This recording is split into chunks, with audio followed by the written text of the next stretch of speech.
If you want to live like you matter, ditch the pills, look great, and feel freaking amazing, you're in the right place. I'm Dr. Wendy Trudeau. And I'm Dr. Ed Levitan. Welcome to the Feel Freaking Amazing podcast, where we empower you to live a vibrant and healthy life by optimizing your structural, chemical, emotional, social, and spiritual lives. Hold on to your hats.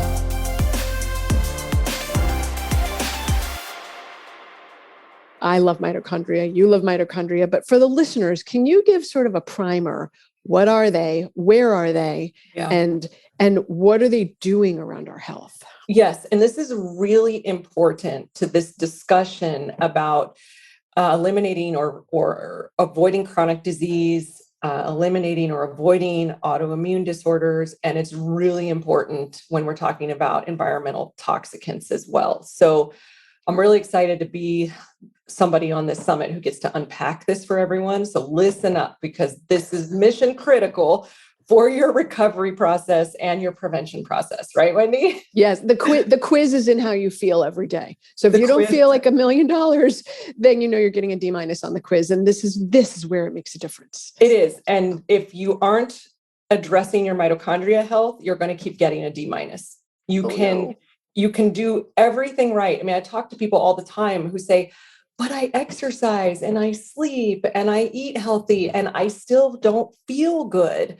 And so we get down to what's happening at the cellular level. So it all comes down to cellular level. So mitochondria are little tiny cellular organisms. They actually live inside of our cells. And without getting over scientific, I'd rather talk about what they do and why it's important. So this is a Lauraism, but I like to explain energy as physical energy and invisible energy. So the physical energy is kind of what you feel each day. So when you get up for the day and you're faced with your day and you're looking at your list of things to do you have the physical energy to carry that out? Or do you feel like you have to take naps throughout the day? Or is the brain fogginess setting in and it's making it hard to focus? That's kind of the physical thing that we feel. But then there's this whole invisible energy force that's occurring inside of our body that your mitochondria are also responsible for. And by that, I mean the things you don't notice. So your heart pumps and your lungs breathe and your GI tract digests food and your body makes enzymes and neurotransmitters and hormones, and all of these processes are going on that's kind of invisible to us. We don't think about it, but it's happening. And guess what? What in your body is driving all of that? What in your body is sending the messages to your nervous system, to your GI tract, to your immune system, to your brain, to your lungs, to every part of your body? It's your mitochondria. So the thing that mitochondria do is they produce this unit of energy called ATP. And I want you to think of ATP like currency, like money. And it costs a certain amount of ATP to do every function in your body. So if I were to get up and walk across the room and out the door to my right, that would take, let's just arbitrarily say 100 units of ATP energy. But me just sitting here talking to you for 60 seconds, maybe that takes 10 units of ATP energy. And, some smart scientist somewhere can tell you those exact numbers. But the point is that you need ATP energy for every function in your body, whether it's just sitting here digesting food and talking, or whether it's physically getting up and doing something. So that certain amount of ATP is required for healing your body from chronic diseases. So you're going to have a bigger spend out of your ATP bank account if you have a chronic disease, if you have a autoimmune disorder, if you have any kind of chronic thing going on. So you're going to need to make more to replenish that bank account. So I'll just pause there.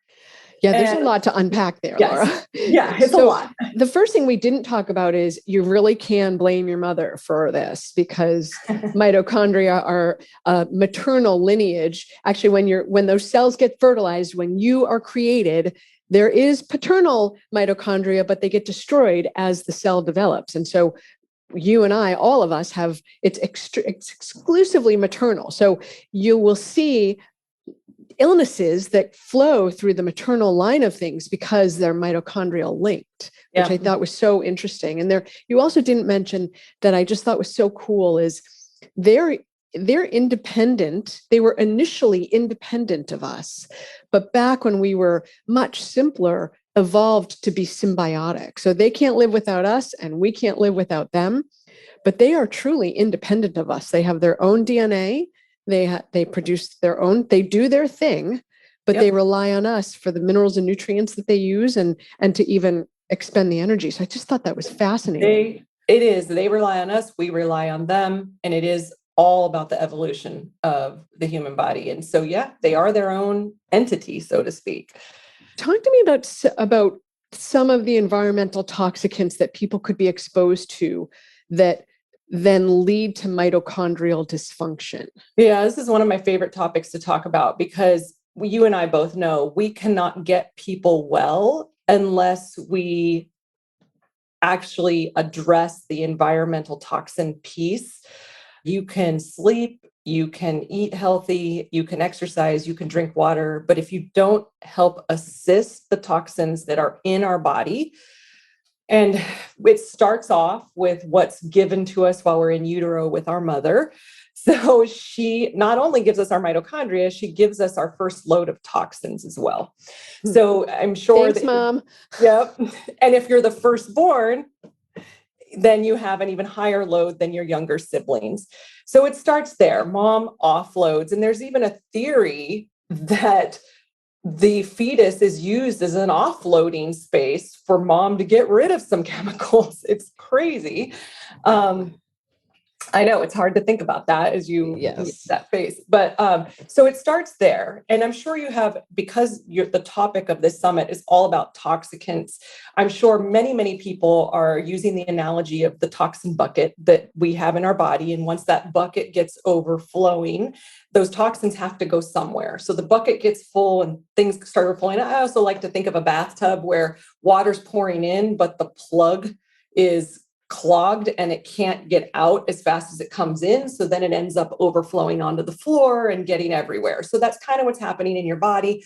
Toxins are overflowing and they're getting into our cells, intracellular spaces. Your body is rapidly trying to pack these away in a safe space, away from your brain, away from your lungs, away from your liver, away from your pancreas, away from your vital organs. So of course it gets packed into fat tissue. But to answer your question, what is coming in?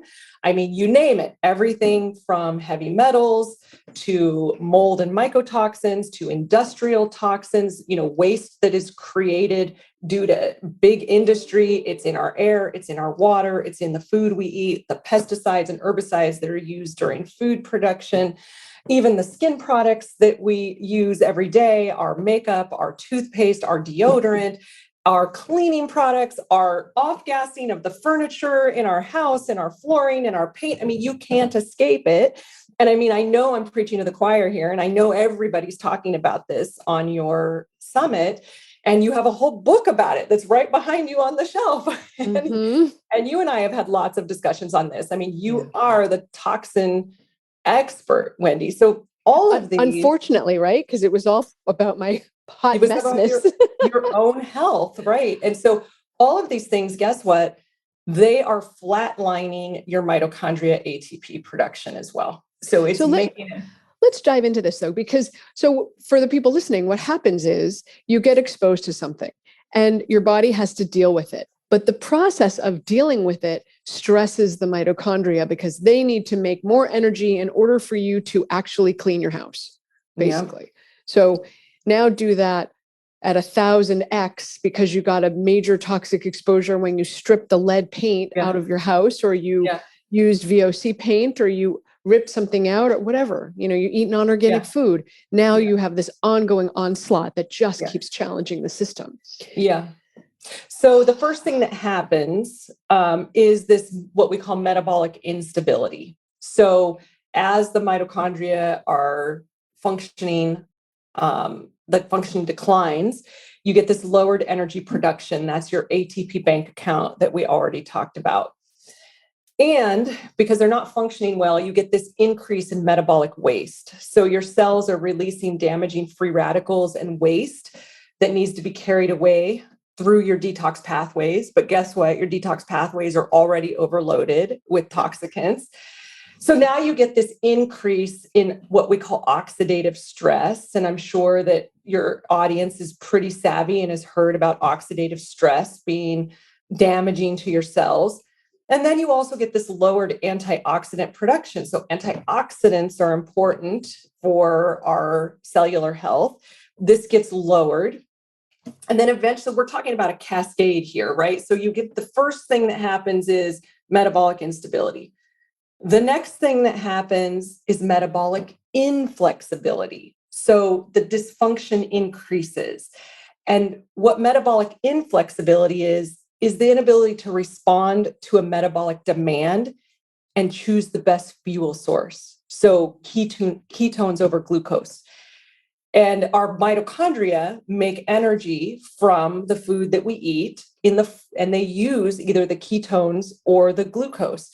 We do better when we burn ketones. So fat is ketones. We're more efficient. So think about your car and your engine working well, and think about the grades of gasoline that you can put in your car. And some cars, the fancy ones, require a super unleaded. That's like ketones for your body. It's super unleaded gas. It burns clean and it keeps the engine going. The glucose is more like the regular gas, not as clean burning, makes more waste.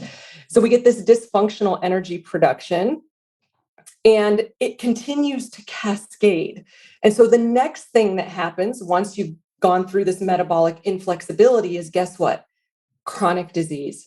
So we have a name for mitochondrial dysfunction. It's called cardiovascular disease. It's called Alzheimer's. It's called Parkinson's. It's called cancer. It's called insert any autoimmune disorder. It's called Lou Gehrig's disease. It's called muscular dystrophy. It's called epilepsy. It's called fibromyalgia. Do you get where I'm going with this? This is what is the final stage of mitochondria decline is chronic disease. So at the root of it is a mitochondrial dysfunction. And so you asked earlier, why am I obsessed with this?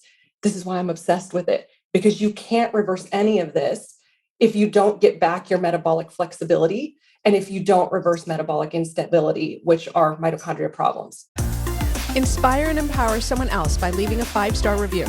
So they can transform their lives too.